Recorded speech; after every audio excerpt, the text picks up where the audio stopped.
एक बार की बात है, एक गांव में एक किसान रहता था। उस किसान को जानवर पालने का बहुत शौक था। उसके पास पहले से ही बहुत सारी भैंसें थी, जिनका दूध बेचकर वो अपना घर चलाया करता था। एक दिन उस किसान ने एक खरगोश और एक बंदर को भी अपने घर में पाल लिया। अब काफ़ी दिन गुजरने के बाद उस किसान ने उस खरगोश और बंदर के साथ खेलने का सोचा। उस किसान ने अपने खेत में बहुत सारे छोटे छोटे गड्ढे कर दिए, फिर उन गड्ढों पर मिट्टी डालकर उन्हें बंद कर दिया और किसी एक गड्ढे में उसने एक गाजर को छुपा दिया। अब उस किसान ने खरगोश और बंदर को उस गाजर को ढूंढने के लिए कहा। खरगोश बहुत ही कॉन्फिडेंट था और उसे अपने आप पर विश्वास था। उसने एक गड्ढे को खोदना शुरू किया और गाजर ढूंढने लगा, लेकिन बंदर जो था वो बहुत ही नेगेटिव और आलसी था।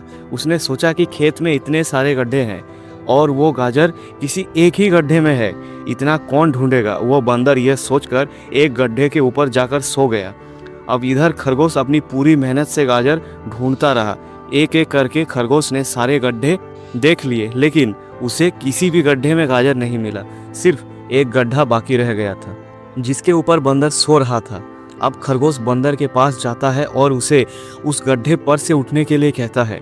जैसे ही बंदर उस गड्ढे पर से उठता है, खरगोश गड्ढा खोद कर गाजर बाहर निकाल लेता है और अपने मालिक को ले जाकर देता है। बंदर ये देखकर हैरान हो जाता है कि जिस गड्ढे के ऊपर वो इतनी देर से सो रहा था, गाजर उसी के अंदर थी। बस सिर्फ एक बार खोद कर देख लेता तो गाजर उसे ही मिल जाती और वो मालिक की नज़रों में बड़ा बन जाता।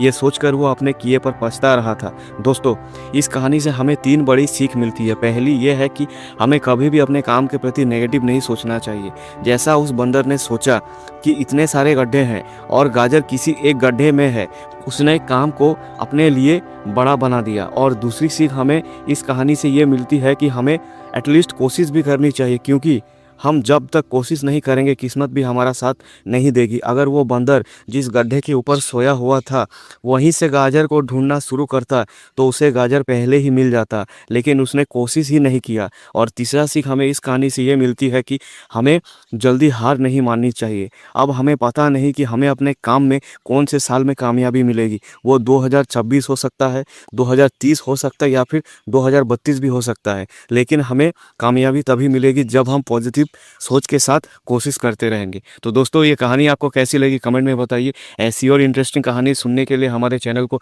सब्सक्राइब कर लीजिए। मिलते हैं आपसे अगली वीडियो में, तब तक के लिए बाय, धन्यवाद।